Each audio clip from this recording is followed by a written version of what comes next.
चलिए, हमारे बीच एक ऐसा कवि है जिसकी पर्सनैलिटी देख के कई बार लोग समझते हैं वीर रस का कवि होगा।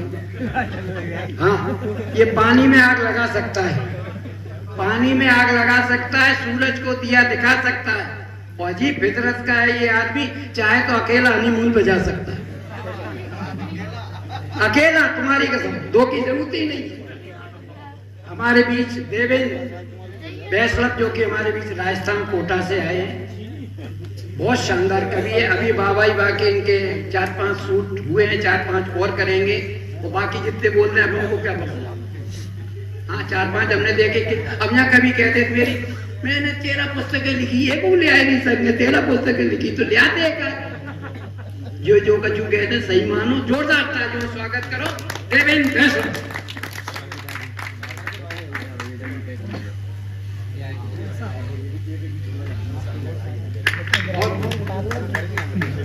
अरे बहुत शानदार कवि है, कम कसम से हंसाता है, नहीं तो हंसाने के नाम पे मजाता है। हाँ देख लो, इसी में हंसी आ रही है, आगे पढ़ने क्या जरूरत। नहीं तुम्हें कैसे बोला है, तुम तो आदमी की बोली बोलते थे जी, कैसी कुत्तन जैसी बोलन लगे। अच्छे आदमियों समावली को पढ़ाना में पेपर में आता डेली। हेलो, हाँ हेलो दादा, ठंड लग रही है, बहुत तेज ठंड है। हमारा तो कोई दोस्त नहीं है। तो साहब मैं क्या है? अरे मैं तो आपके लिए कह रहा हूँ, टोपा ओपा लगाओ, नहीं तो आधा संचालन रह जाएगा।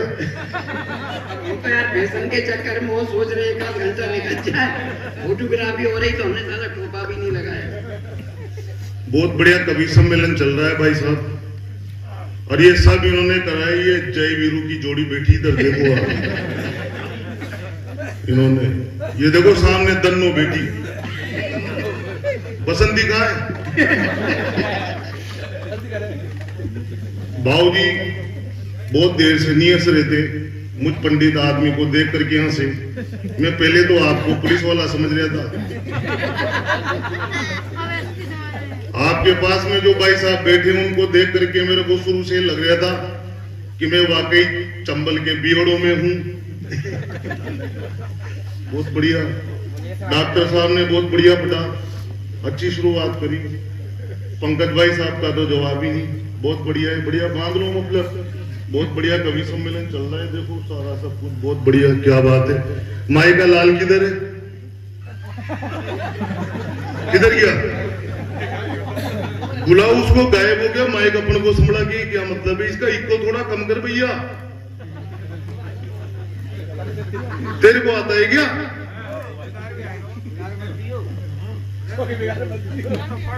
हाँ इको कम, हाँ आ गया आ गया, इको खत्म कर दे इसका। अपन तो बेरू जी महाराज, अपन को क्या मतलब है? इको खत्म कर दे, वॉल्यूम बढ़ाई दे, बेस खत्म कर दे। ये भाई साहब मैं सही कह रहा हूं, मैं सही कह रहा हूं, सीटी नहीं मारनी। ये बावले ने वही तो बात है। हेलो, सीटी नहीं मारनी। मैं सुन, मैं कुछ भी नहीं देख। माइक बढ़िया नहीं चलेगा तो माइक बहुत बढ़िया तेरा, बहुत बढ़िया नंबर 1 का माइक। लेकिन क्या है कि देख, हाँ इको पूरी तरह से खत्म कर दे, कर दिया ना। अब बेस खत्म कर दे, थोड़ा सा रखना बस। हाँ, और इसका है ना जो ट्रिबल बढ़ा दे थोड़ा सा, और थोड़ा सा बेस भी बढ़ा दे। हेलो, ये सीटी नहीं आनी चाहिए, सीटी आ रही है, बस बढ़िया हो गया भाई साहब। देख ले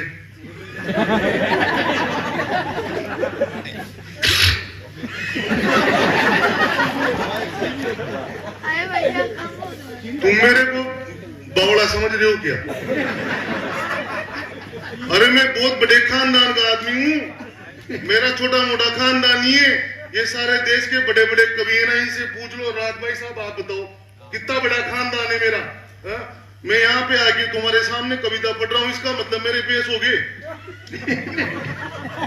मेरे दादाजी का आसपास के 50-50 गांव में नाम चलता है भाई साहब, छोटी मोटी बात नहीं है। हाँ, आपको तो पता है मेरे दादाजी का बाबूजी आसपास के 50-50 गांव में नाम चलता है। मेरे दादाजी इस देश में बहुत बड़ी देवी हुई, उसके परम भक्त थे। देवी का नाम बताऊं? आदरणीय सपना चौधरी।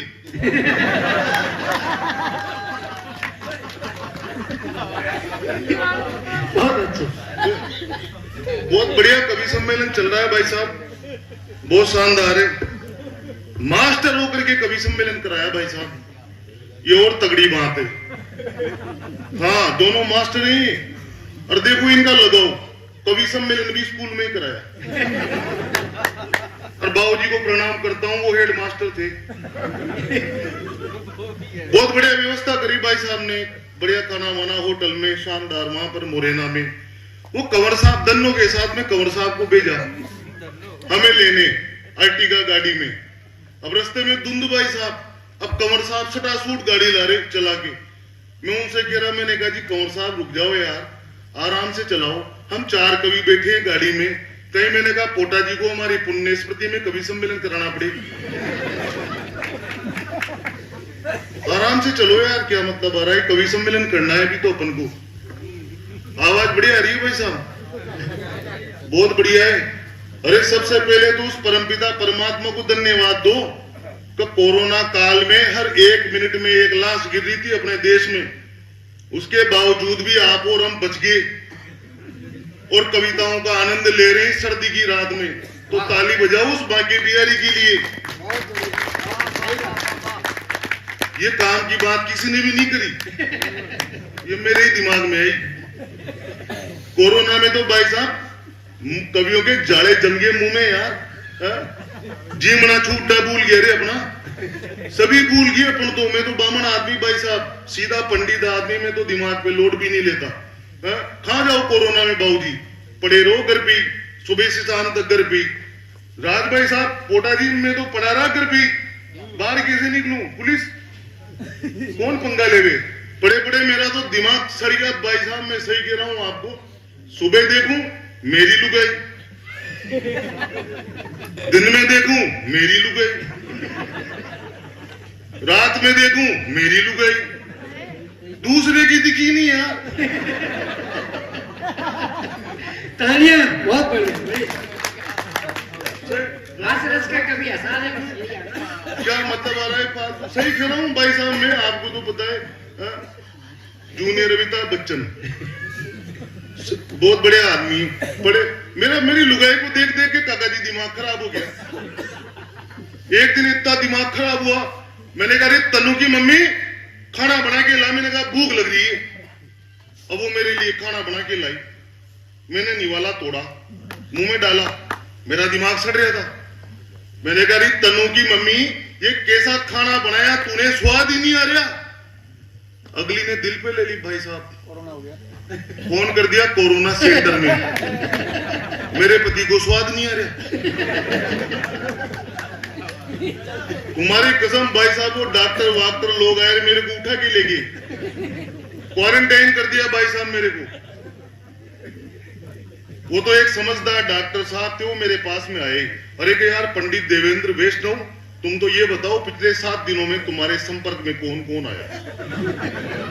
अब मैं बामण आदमी भाई साहब, मैंने दिमाग लगाया, मैंने कहा मेरी लुगाई, मेरी सासू, मेरा ससुरा, मेरा दादी ससुरा 80 साल का डोगरा पड़ा था खाट में 6 महीनों से, उसका भी नाम ले दिया भाई साहब मैंने।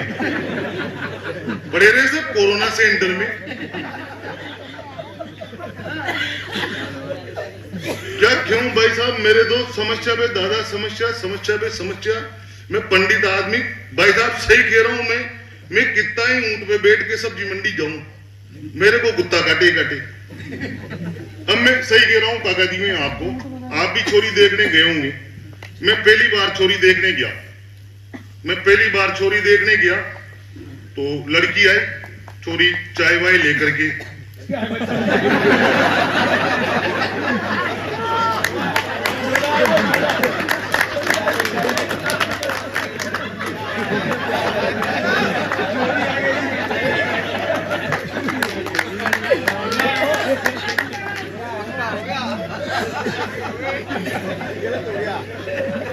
अरे तुम्हारा भरोसा नहीं है, तुम इससे फिर करवा दो मेरे यार।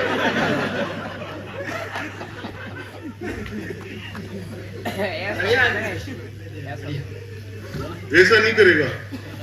तू यहाँ खाए को बैठा है, मेरे को ये बता, तेरा कवि सम्मेलन में क्या काम?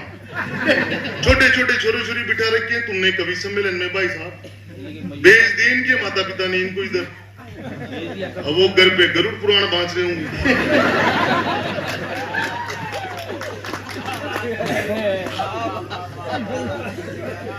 क्या क्या मतलब भाई साहब, बहुत वो आई छोरी, ये एक तो पंडित के सामने चाय लेके आई है, ये खराब बात है यार। मैं इतनी देर से चाय मांग रहा था इधर, कोई बात नहीं। वो छोरी आई काका जी, वो छोरी आई चाय वाय लेकर के, बढ़िया लाल लिपस्टिक लगा के, लग्जरी स्विफ्ट डिजायर की तरह। मैंने देखा, मैंने कहा आइटम तो बढ़िया है यार, पर मैंने कहा यार पंडित अपन इतनी जल्दबाजी भी मत करो यार। मैंने मेरी होने वाली सास से पूछा, मैंने कहा आंटी जी कहा? मैंने कहा आपकी छोरी तो बढ़िया है, बाकी मैंने कहा एक दो आइटम और हो तो भी दिखा दूं।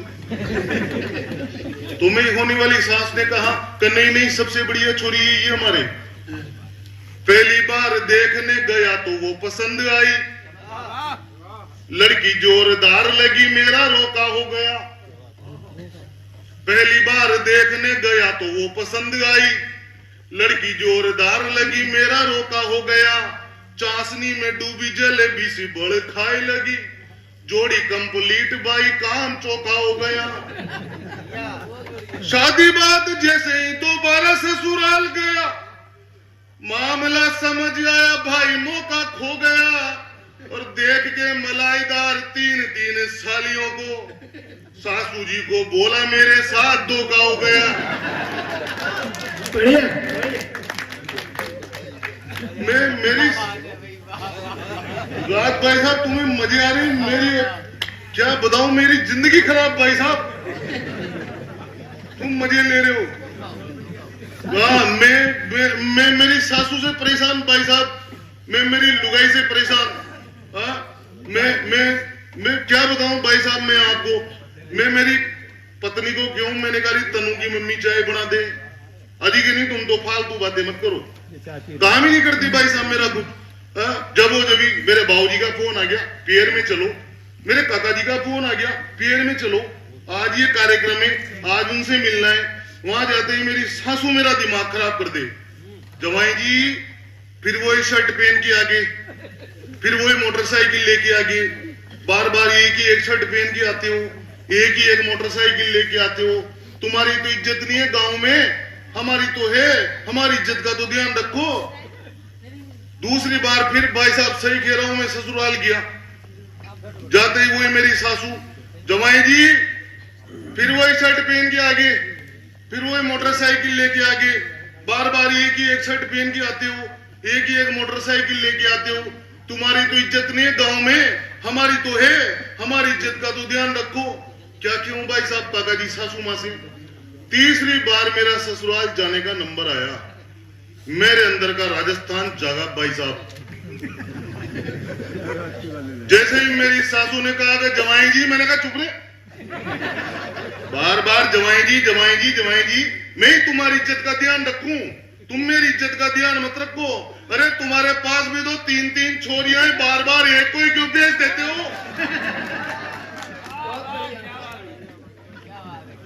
भाई साहब मैं मेरी लुगाई को क्यों, भाई साहब डाकू भाई साहब, वो मैं बुरा मत मानना, मैं पंडित आदमी, सीधा आदमी भाई साहब, क्या मतलब है? ये कुंवारे छोरे किधर फंसे हुए, इधर कुंवारे कौन कौन बैठे, इधर हाथ ऊपर करो। या कुंवारे हो तुम, ब्याह नहीं हुआ तुम्हारा? एक ज्ञान देके जा रहा है पंडित तुम्हें, इस ज्ञान को अपने साथ में रखना और इस ज्ञान का उपयोग करना। अगर इस ज्ञान का उपयोग नहीं करा तो फिर पंडित का आना यहाँ पर बेकार है। पंडित देवेंद्र वैष्णव ज्ञान देके जा रहा है तुम्हें। कुंवारे कुंवारे जितने भी आज बैठे यहाँ, सारे ही कुंवारे मेरा ज्ञान लेके जाएंगे। कुंवारे कुंवारे जितने भी आज बैठे यहाँ सारे ही कुंवारे मेरा ज्ञान लेके जाएंगे। समय का सदुपयोग करो मेरे भाई सुनो, समय निकला तो फिर कुछ नहीं पाएंगे। खाली प्लाट दिखे जहां खाली प्लाट दिखे जहां माता पिता को बता दो, रजिस्ट्री कराने सारे रिश्तेदार आएंगे। समय जो निकल गया माता पिता भी क्या करें, कब्जे से छूटा हुआ ही प्लाट पकड़ाएंगे। वो काका जी मैं सही कह रहा था, वो मैं मेरी लुगाई को क्यों, मैंने कहा तन्नू की मम्मी मेरे चाय बना दे, अजी का आज तो मेरे हाथ दुख रहे हैं। मैंने कहा तन्नू की मम्मी मेरे कपड़े ही धो दे, अजी का आज तो मेरी कमर दुख रही है। भाई साहब क्या बताऊं तुम्हें, भरी जवानी में मेरे बेड पर दवाइयां रहती है, झंडू बाम, विक्स, सरसों के तेल की शीशी। ये मेरा एक दिन दिमाग खराब हो गया काका जी, और मेरे अंदर फड़फड़ा रहा है मेरा शरीर गुस्से में, दिमाग खराब। पहुंच गया मैं सासू के पास, जाता ही मैंने मेरी सासू को कहा कि मैंने मेरी सास को कहा जी सासू माता सुनो, आपने जो प्रोडक्ट दिया है अभी मंद है। तो मैंने मेरी सास को कहा जी सासू माता सुनो, आपने जो प्रोडक्ट दिया है अभी मंद है, और सर्विसों में मांगता है बार बार खर्चा ज्यादा, खरीदे हुए तो अभी हुए दिन चंद है। कंपनी का लाभ नहीं मिल पा रहा है मुझे, दूसरा प्रोडक्ट दे दो काम सारे बंद है। सासू माता बोली अब कहां से लाएंगे प्रोडक्ट, सन बाण में से कंपनी का काम बंद है।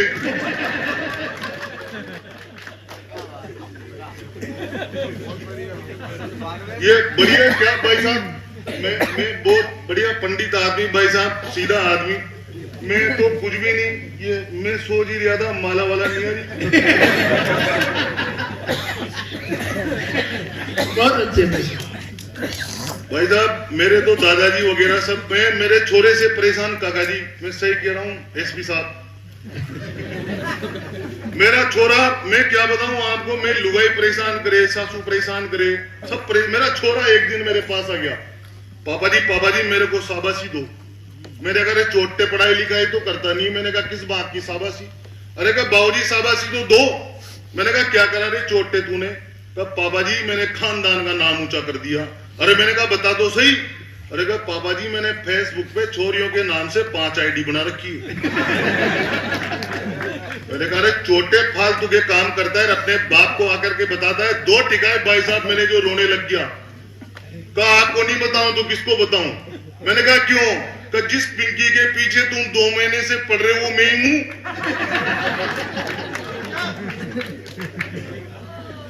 टीवी चैनलों के संस्कार है, देखो छोरे नई पीढ़ी का निर्माण कर रहे हो। आपने अपने पोते को बिठा रखा था यहाँ, आपका पोता था ना वो, नई पीढ़ी का निर्माण कर रहे हो पोटा जी आपने सुमावली में, और राजकिशोर भाई साहब आपने सुमावली में कवि सम्मेलन करवा के आने वाली पीढ़ी को एक संदेश दिया है, यहाँ के लोगों को संदेश दिया है।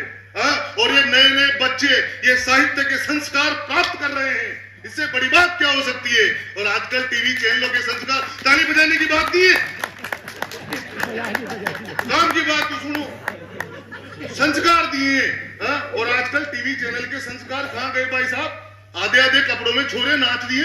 काका जी शर्म आनी चाहिए उन टीवी चैनल वालों को, आधे आधे कपड़ों में छोरे नाच दिए। रात को 12 बजे कोई सा भी चैनल लगाओ, बाबूजी को पता लग गया।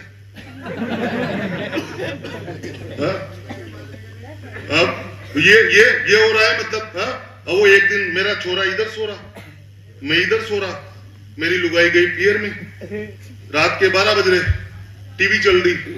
मैंने सोचा अपने भी आनंद लो यार, अपने भी बढ़िया धार्मिक चैनल लगाया। टीवी पे चल रहा था दे कपड़ों में गाना,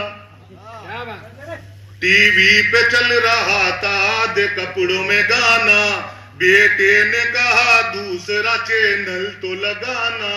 राजू तू सोचा बेटे ये गरीब लड़की है, ज्यादा गरीब आए पापा मुझको जगाना। बहुत बढ़िया, बढ़िया, बहुत बढ़िया।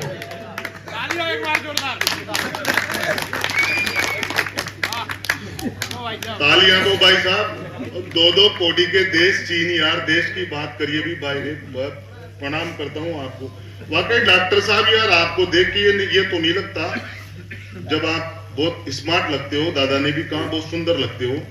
मैं भी कंफ्यूज हो रहा हूँ कि जब आप पैदा हुए होंगे तो डॉक्टर नर्स माता पिता सब कंफ्यूज थे कि आपकी बारात आएगी जाएगी। बहुत स्मार्ट लग रहे हो। और अभी बीच में आपने पट्टा ऐसे बांध रखा था ना, भगवान की कसम आप डायरेक्ट है ना झांसी की रानी लग रहे थे मेरे को, बहुत जोरदार। हाँ तो क्या है कि उन्होंने बोला कि बहुत बढ़िया, क्यों नहीं कर रहे।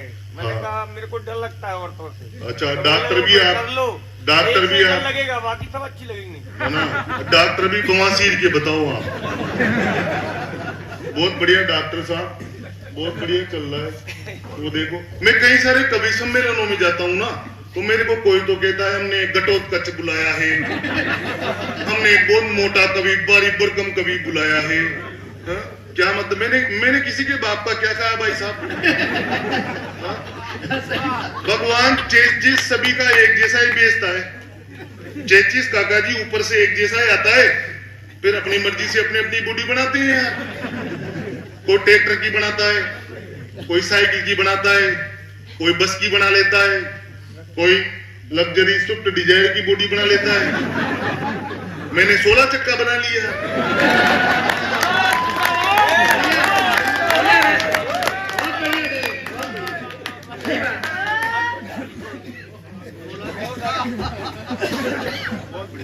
जय हो डॉक्टर साहब, बहुत बढ़िया। तो भाई साहब मैं तो पंडित आदमी, बहुत सीधा आदमी। हाँ? देश की बात हो रही थी, भाई ने करी ये प्रसून नहीं खिला, पंकज नहीं खिला। मैंने कहा 2-3 छोरे छोरी एक साथ ही नहीं खिल रहे यार, बहुत बढ़िया। वो भाई साहब मैं कह रहा हूँ, प्रमोद भाई साहब आपको कह रहा हूँ, 2-2 कोटी के देश, पाकिस्तान, चीन, ये क्या है पाकिस्तान है को पाकिस्तान की बात करें, वो आप कह रहे थे पाकिस्तान, 2 कोटी का देश पाकिस्तान। पाकिस्तान का जितना 12 महीने का बजट है ना काका जी, उतने के तो सोमावली वाले अपने बच्चों को 12 महीनों में डायपर पहना देते हैं। 2 कोटी का देश पाकिस्तान, 2 कोटी का चीन। वो चीन देखो बार बार अपनी सीमा में घुसने का प्रयास करता है, शर्म ही नहीं आती उसको। जाने कितनी बार तो अपन ने हरा दिया। उनकी लंबाई देखो सालों की 4.5 फुट। ये लड़ेंगे अपन से चीन वाले। उनकी आंखें देखो इतनी सी आंख, जैसे अपने घर में कोई नया बच्चा पैदा हुआ हो। अगर 4 पंक्तियों में चीन की फाइल निपटा दूं ना, तो इस पांडाल में एक भी हाथ खामोश नहीं रहे। और ऐसी तालियां बजाना तो इंगी चिंगी मिंगी पोंगी है ना, उनके गालों पे चटाचट चाटे बड़े सालों के। तो चीनियों की आंखें देखो शर्ट के बटन जैसी, मानो इंडिया में नवजात पैदा हुए हो। चीनियों की आंखें देखो शर्ट के बटन जैसी, मानो इंडिया में नवजात पैदा हुए हो। और लंबाई में लगेंगे वो केवल 4.5 फीट, लगता है खेत में चने के झाड़ बोए हो। बढ़िया बढ़िया। कभी ना मिलेंगे लंबू 6 फीट वाले वहां, पूछ लेना उनसे जो कभी चीन गए हो। और यदि गलती से दिख जाए 6 फुटिया, तो मान लेना भारतीय बीज बोए गए हो।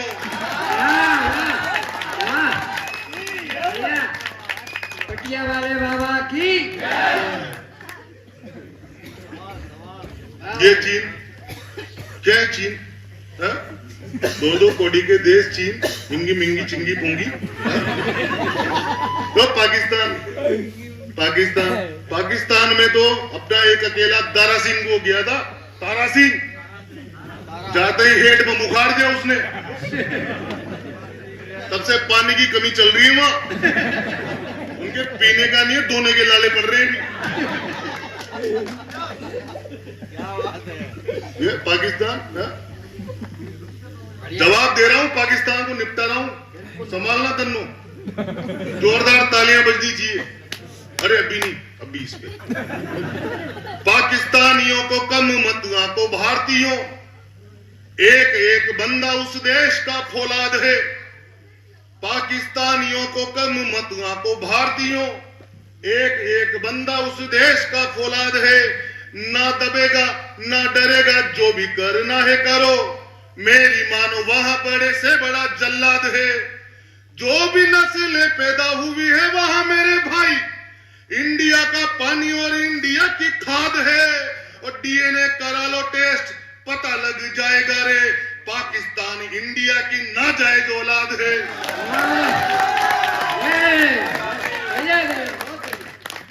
भारत माता की शाबाश शाबाश सर। वाह देवेंद्र वाह। आ गए कि पिछले कवियों खा गए। चम्मल कोटा से निकल गए, चम्मल से। भाई साहब खाने की बात करिए, मेरे खानदान में कोई भी भूख से नहीं मरा, सबके सब खा के मरे। पंडित आदमी भाई साहब खाएगा लोड लेवे, हाँ? क्या मतलब आ रहा है? वो 2 कोड़ी का आदमी भाई साहब, 2 कोड़ी का आदमी वो भाई साहब, वो 2 कोड़ी का आदमी, हाँ? बकरुद्दीन ओवैसी मवेशी, हाँ? वो टीवी चैनल पे आकर के कहता है बाबूजी तो मेरी गर्दन पर छुरी रख दो, मैं भारत माता की जय नहीं बोलूंगा। मेरी गर्दन पर छुरी रख दो, मैं भारत माता की जय नहीं बोलूंगा।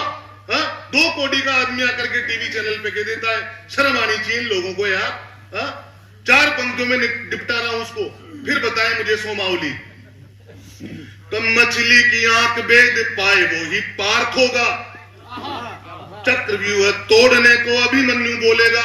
क्या बात वाह। मछली की आंख भेद पाए वो ही पार्थ होगा, चक्रव्यूह तोड़ने को अभिमन्यु बोलेगा। और भुजाओं में बल जिसके भी होगा हाथियों का, दुशासन की छाती के द्वार वो ही खोलेगा। सत्य की परख जिसको भी हुई आज तक, अश्वत्थामा हतो हत युधिष्ठिर ही बोलेगा। और 4 बाप वाले के तो वश में नहीं है बात, भारत माँ की जय तो एक बाप का ही बोलेगा।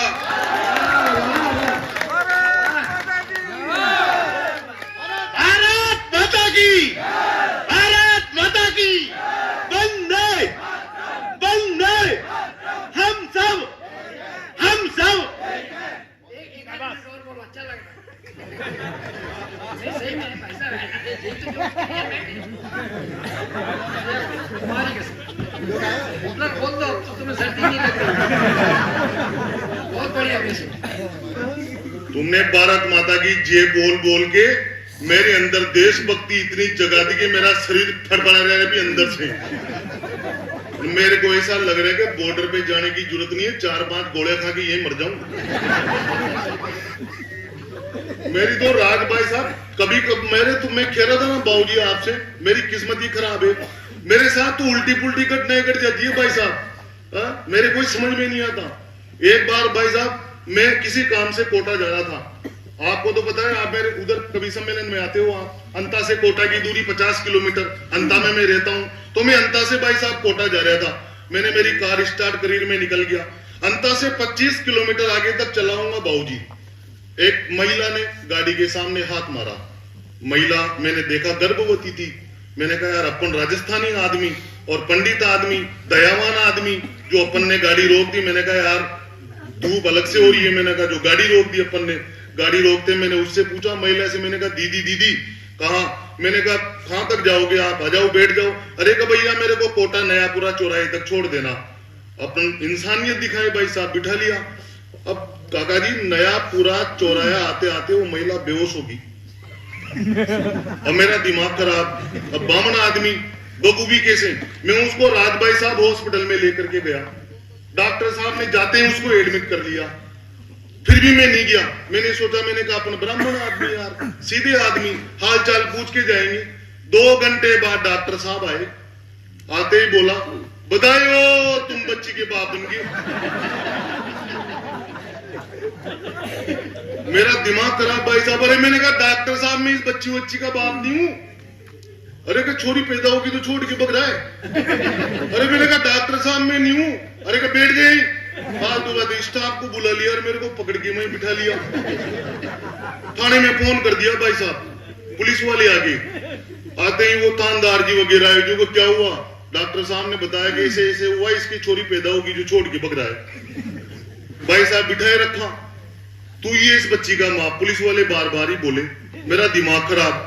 भाई साहब भला हो तो सीआई साहब का 2 घंटे बाद सीआई साहब वहां पे आ गए और उन्होंने मेरे को पहचाना। अरे कहा आप तो पंडित जी हो ना, कवि देवेंद्र वैष्णव? मैंने कहा हाँ। कैसे बेटे हो? मैंने कहा क्या इन्होंने बिठा रखा है? मैंने कहा जबरदस्ती छोरी का बाप बना रहे। तो सीआई साहब समझदार थे, तो उन्होंने डॉक्टर साहब को बोला, अरे क्या यार डॉक्टर साहब दिमाग पे लोड लेने की आवश्यकता ही नहीं है, इसका मेडिकल चेकअप करवा लो, अभी पता लग जाएगा छोरी का बाप एक नहीं है। तो मेरा मेडिकल टेस्ट करवाया भाई साहब। मैं डॉक्टर साहब से पूछ रहा, मैंने कहा रिपोर्ट कितने बजे तक आएगी? तो 2 घंटे बाद आएगी। मैं बैठा रहा, 2 घंटे बाद खुशी के साथ डॉक्टर साहब आए। आते ही बोला कि यार पंडित तुम सही कह रहे थे यार, इस रिपोर्ट के अनुसार तो तुम किसी भी छोरे छोरी के बाप बन ही नहीं सकते। मैं मस्त हो गया भाई साहब, मैं बहुत मस्त हुआ। मैंने कहा चलो जान छूटी, अपने तो निकलो। पर भाई साहब जैसे मैंने गाड़ी का स्टीयरिंग घुमाया, मेरे दिमाग में एक विचार आया। मैंने कहा जब रिपोर्ट के अनुसार मैं किसी भी छोरे छोरी का बाप बन ही नहीं सकता, तो मेरे घर पे 2-3 छोरे छोरी वो कौन है?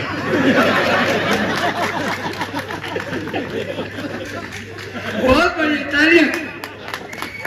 हाँ भाई, मेरे तो चक्कर पे चक्कर। हाँ वो कुछ भी नहीं है भाई साहब। मेरी पहली बार सुहाग रात, पहली बार यूं तो मेरी थी सुहाग रात, शुरू हो गया संवाद, बोली महारानी की बात तो बताइए। मेरी थी सुहाग रात, शुरू हो गया संवाद, बोली महारानी की बात तो बताइए। और मेरी है कसम तुम्हें सही सही कहो नाथ, नयन कितनी से मिले मुझे समझाइए। मैंने शर्माते हुए बोला मेरी भगवान, शादी के पहले तो केवल एक ही फसाई है, अब तेरी बारी और तुझे भी बताना होगा, निगाहें बता दे तूने कितनों से मिलाई है। झूठ तो मैं बोलूं नहीं, सही सही बात यह है, पूरा है हिसाब मेरा, झूठ नहीं बोलूंगी। वो भी ईमान की पक्की थी भाई साहब। झूठ तो मैं बोलूं नहीं, पूरा है हिसाब मेरा, झूठ नहीं बोलूंगी। और जिसको भी प्यार किया एक चना डाल दिया, सारे गिनवाती हूं मैं अभी पर्स खोलूंगी। तो 20 चने गिनती में नोट था 50 वाला, मैंने पूछा नोट वाला राज समझाइए। बोली प्राणनाथ मैंने 2 किलो चने बेचे हैं और यह बात केवल आपको बताई है।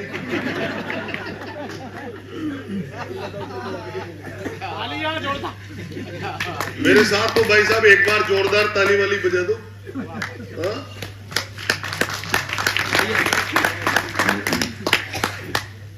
ओ माइके लाल,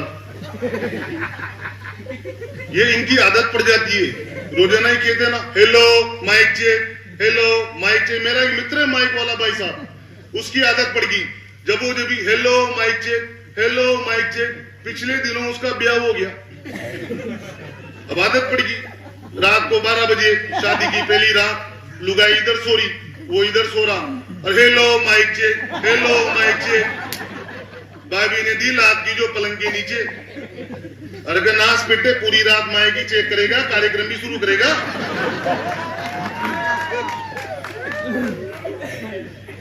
ये ऐसी ऐसी घटनाएं हो जाती है भाई साहब। एक दिन मेरी लुगाई के पास जाकर के मैंने कहा योजना है सरकारी, एक सरकारी योजना निकली थी भाई साहब, जिसमें 2 छोरियों पे 25,000 रुपए मिल रहे थे। दादा योजना है सरकारी, सुन मेरी प्रेम प्यारी, जिसके 2 है छोरियां 25,000 पाएगा। योजना है सरकारी, सुन मेरी प्रेम प्यारी, जिसके 2 है छोरियां 25,000 पाएगा। अपने तो एक तन्नू, दूसरी कहां से लाए, ऐसे तो हमारा नुकसान हो ही जाएगा। मेरे पास एक तरकीब है, तू समझे तो इंतजाम करो फिर दूजी लड़की का। गलती थी मेरी एक, मन्नू का जन्म हुआ, तू कहे तो लाऊं समाधान कड़की का। तो शेरनी सी गुर्रा के शांत होके चुपचाप बोली कि जाओ जी तुम जाओ लाओ मन्नू। और दूसरे ही दिन जब दूजी छोरी लेके आया, मुझे मेरे घर से गायब मिली तन्नू। मन्नू को ले आया हूं मैं, तन्नू नहीं दिख रही। क्या कोई मोहल्ले में खिलाने वाला ले गया? योजना को सबने सुना है साले बेवकूफ, जिसने करी थी गलती वो आके ले गया।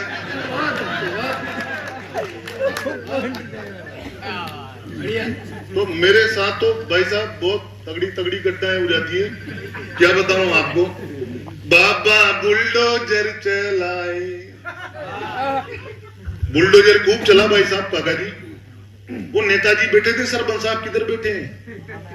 गए क्या? हा? कौन बैठे इधर? गए क्या? कौन है जिला पंचायत सदस्य? नेताजी इधर फंसे हुए हैं क्या? यार इनकी स्माइल बड़ी जोरदार है। इनकी स्माइल बड़ी जोरदार है भाई साहब। नेता बहुत तगड़ा आइटम होता है भाई साहब। हाँ, हालांकि अपन इधर के नेताओं की बात नहीं कर रहे, है ना, उधर के नेताओं की बात कर रहे हैं, क्योंकि नेता की स्मेल बहुत तगड़ी होती है। वो चुनाव जीतने के बाद आपको दिखेगा ही नहीं, फिर 5 साल बाद आएगा चुनाव के टाइम पे। ए दादा इस बार भी दे यार, अरे यार। नेता की स्टाइल ने हाड़ोती समझ में आ जाएगी भाई साहब, आएगी से कौन से इंग्लैंड में बैठे हो। नेता की स्टाइल ने सुर तो सपना चौधरी का ही लगेगा। नेता की स्टाइल ने ऊकी फर्जी स्माइल ने, ताली वाली बजाओ यार, पंडित को ऐसे ही सुनते हैं।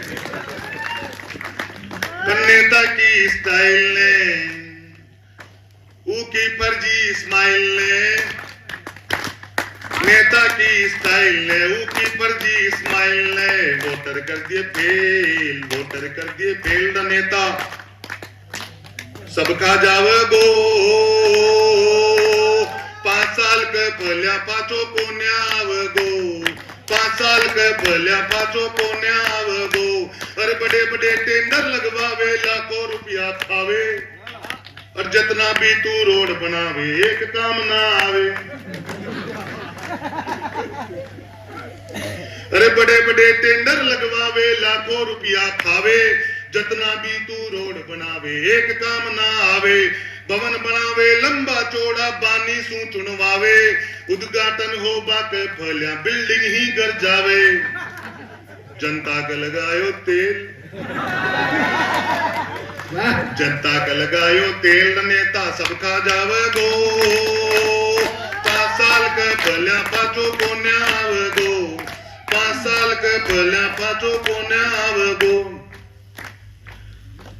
दारू पीने वाले मेरे टुन्नों में बताऊं तुम्हें, एक बड़ा शराबी भाई साहब भाषण दे रहा है एक जगह, दारू पीने वाले मेरे टुन्नों में बताऊं तुम्हें, अपनी भी एक यूनियन होनी चाहिए। दारू पीने वाले मेरे टुन्नों में बताऊं तुम्हें, अपनी भी एक यूनियन होनी चाहिए। और खाकी वर्दी वाले ठोकते हैं रोज रोज हमें, नस्लें खत्म ना हो कौम को बचाइए। पीते चाहे घर वाले, जूते मारे बीवियां, दारू पिए रोज तंगे खाते हुए जाइए। और ज्यादा पीने वाला अध्यक्ष बने संस्था में, सारे छोटे शराबी सदस्य बन जाइए। हो गया, एक आध कविता पढ़ देता हूँ। कितना टाइम हो गया होगा?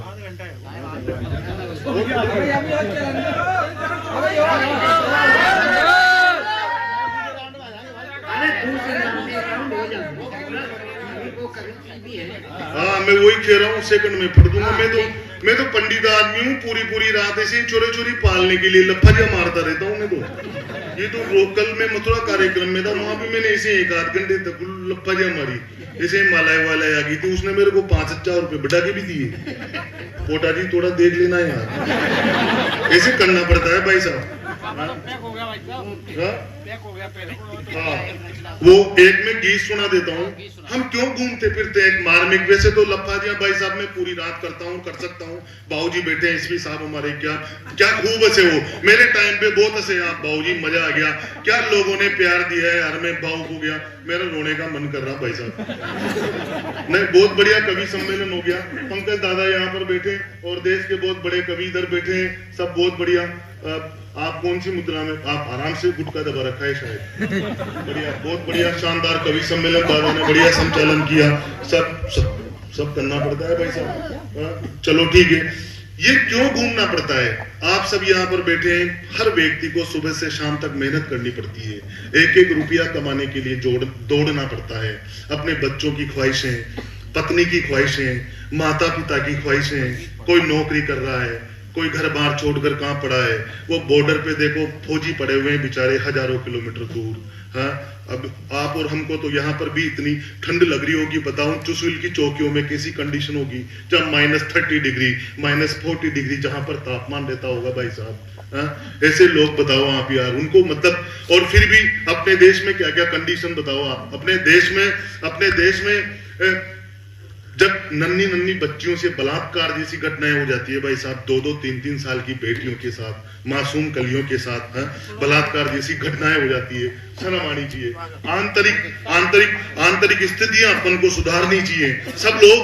सब कवियों ने ये लिखा कि जाओ फौजियों मरो लड़ो कटो, मैं कहता हूं कि नहीं, कम से कम ऐसे लोगों के लिए तो मत मरो यार, हाँ, जो अपने आंतरिक सुरक्षा को ध्यान में नहीं rखते, अपने परिवार के लोगों को मतलब लोगों को अपना परिवार नहीं मानते। सुनिएगा, मैं एक गीत पढ़ देता हूं और मातृभूमि पर मरने वालों तुम क्यों जान गंवाते हो, मातृभूमि पर मरने वालों तुम क्यों जान गंवाते हो, जो न समझे बलिदानों की, जो ना समझे बलिदानों की परिभाषा समझाते हो, मातृभूमि पर मरने वालों। सारे बजाओ, उन फौजियों का सम्मान करो। ताश के जोकर हैं ये सारे जिनका कोई काम नहीं, इक्का नहले दहले बेगम के आगे आराम नहीं, इनको पड़ी हुई है आदत चरण वंदना करने की, चाहे पगड़ी ठोकर में हो अपनी जेबें भरने की।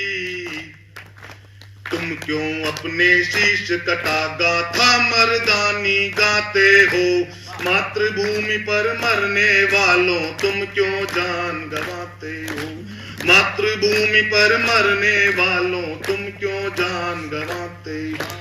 अंतर मन की हत्या कर बैठे पौरुष का ज्ञान नहीं, राणा मर्दानी और चेतक की बातों का मान नहीं, अंतर मन की हत्या कर बैठे पौरुष का ज्ञान नहीं, राणा मर्दानी और चेतक की बातों का मान नहीं, मुगलों अंग्रेजों के तलवे चाटे चाटुकार है ये, जय चंदों से भरी हुई माला के मालाकार है ये, हर कुर्सी भ्रष्टाचारी है जय किसान बतलाते हो, मातृभूमि पर मरने वालों तुम क्यों जान गंवाते हो, हर कुर्सी भ्रष्टाचारी है जय किसान बतलाते हो, मातृभूमि पर मरने वालों तुम क्यों जान गंवाते हो।